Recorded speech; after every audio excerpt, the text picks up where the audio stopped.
Good morning, and welcome to another virtual service with the Universalist Unitarian Church of Farmington. Today is Sunday, November 8th, 2020. My name is Elizabeth Knight, and I am the chair of the Sunday Service Committee. A flame within a chalice is the primary symbol of the Unitarian Universalist faith tradition. Hans Deutsch, an Austrian artist, first brought together the chalice and the flame as a Unitarian symbol during his work with the Unitarian Service Committee in World War II.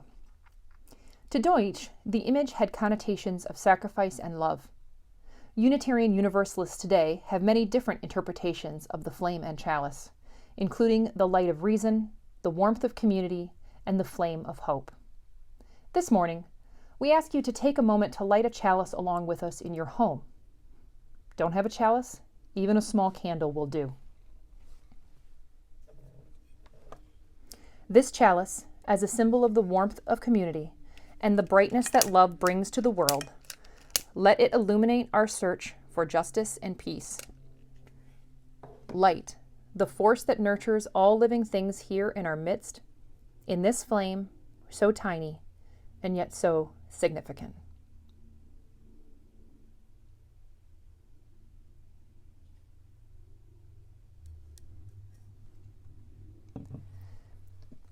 Our guest speaker today is a longtime member of UUCF, Paul Bailey.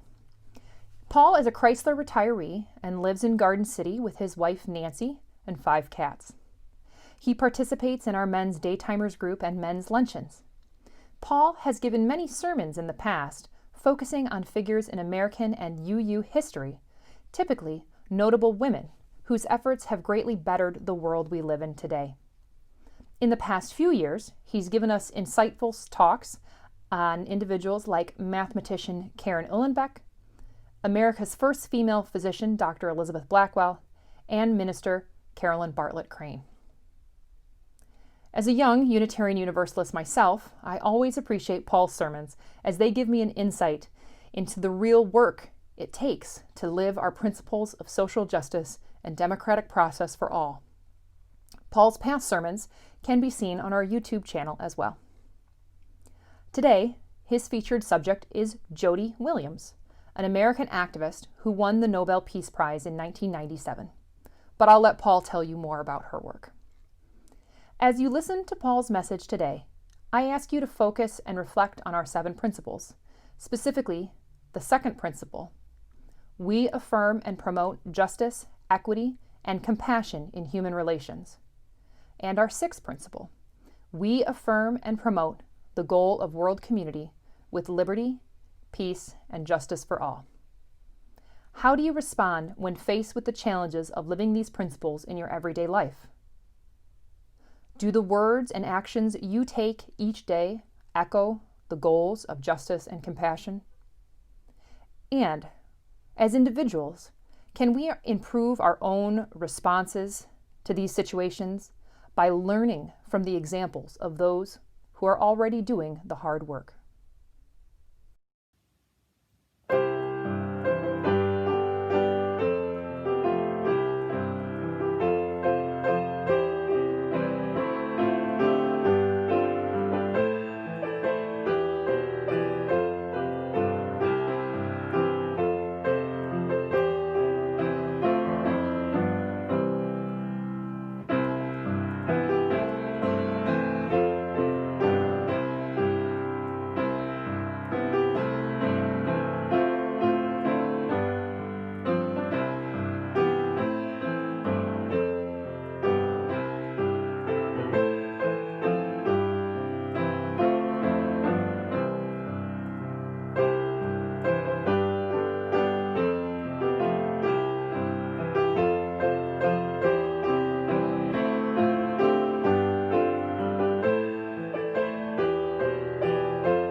writer from the U.S. Army School of the Americas at Fort Benning, Georgia, recently posed the following questions. What crop costs 100 times more to reap than to plant and has no market value when harvested? What weapon is still lethal to unsuspecting human targets when the soldiers who brought it to the battlefield have become old men? What Cold War legacy has the greatest mathematical probability of claiming victims and for the next couple of generations? What weapon employed by U.S. forces under scrupulous adherence to the laws of land warfare may have inflicted more friendly than enemy casualties in several campaigns? The answer, of course, is landmines. Societies are affected by landmines for generations. People now living with landmines are significantly affected by their use, but so are their children and their children. International law requires that this impact be given equal weight to military utility when determining the legality of the use of a weapon. The growing body of research on the impact of landmines is clear evidence that their cost outweighs their immediate utility. Yet the military remains reluctant to address collateral damage over the life cycle of the weapon. In 1994, after legislation was introduced in the U.S. Senate that would have placed a one-year moratorium on the production and procurement of landmines, the U.S. military made its concern clear. In stating opposition to the proposed bill, the Chief of Staff of the U.S. Army wrote that the precedent established, that of unilateral denial to U.S. forces of a legitimate essential weapon based on post-conflict humanitarian concerns, threatens the use of a wide range of military weapons.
Jody Williams was born October 9, 1950. She was a quiet, ordinary Catholic girl from an ordinary middle-class family. Her mother was Ruth Williams, formerly Colvin, and John Clarence Williams was her father. Jody was the second of 5 children born in Rutland, Vermont. She was raised in Poultney, Vermont. While she has traveled extensively throughout her career and lived at times in Central America, Jody's heart has remained in Vermont. The cohesiveness of Ruth's family seems to have given Jody a strong grounding, but she attributes much of her character to her father and her maternal grandfather, Ralph Colvin. Jody's brother Steve was born profoundly deaf due to a bout of German measles his mother had suffered during her pregnancy.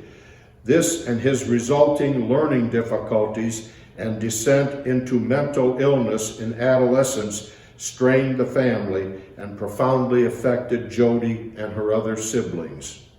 As Jody grew, she became disenchanted with the Catholic Church on account of its demanding blind faith in church dogma. At the age of 17, she fell out with a parish priest who taught catechism. Besides several other issues, Jody raised her doubts as to the Pope's infallibility, to which the priest had hardly any answer. He grew so impatient with her that he served her the ultimatum that if she did not accept the infallibility of the Pope, she could be excommunicated from the church. Jody felt duly excommunicated and was freed from attending catechism and from the rigmarole of contemplating lists of sins and attending confession. She became a freethinker. Jody graduated from the University of Vermont in Burlington, 1972, with a Bachelor of Arts degree. She has a master's degree in teaching Spanish and English as a second language from the School for International Training, Brattleboro, Vermont, 1976. She also has a master's degree in international relations from the Johns Hopkins School of Advanced International Studies, Washington, D.C., 1984. Jody served as the founding coordinator of the international campaign to ban landmines until February 1998. Beginning in early 1992 with 2 non-governmental organizations and a staff of 1 herself, she oversaw its growth to a global network of civil society organizations in 90 countries working to eliminate landmines. 100 million landmines were located in 64 countries, most in the developing world. An additional 100 million landmines are stockpiled and ready for use. The Vietnam Veterans of America Foundation argues convincingly that the long-term cost of landmines outweighs their military usefulness and that the world will be a better place when it reaches its goal of eliminating landmines. Lying in fields alongside roads and footpaths of 1/3 of the countries in the developing world, uncleared landmines are a weapon of mass destruction in slow motion. Landmines victimize innocent civilians, a direct contravention of the Geneva Convention. A Vietnam Veterans of America Foundation study shows that despite arguments to the contrary, landmines do not selectively target military personnel. Rather, their victims are often innocent women and children.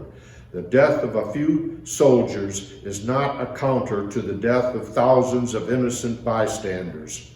Landmines killed or maimed a woman, child, or man somewhere in the world every 20 minutes.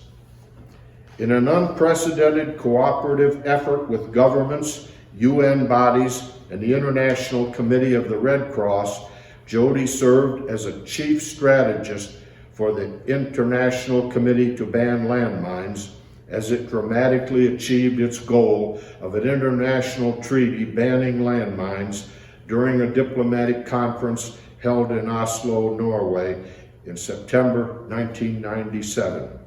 The U.S. military viewed this as a potentially dangerous and slippery slope, a concern they openly expressed.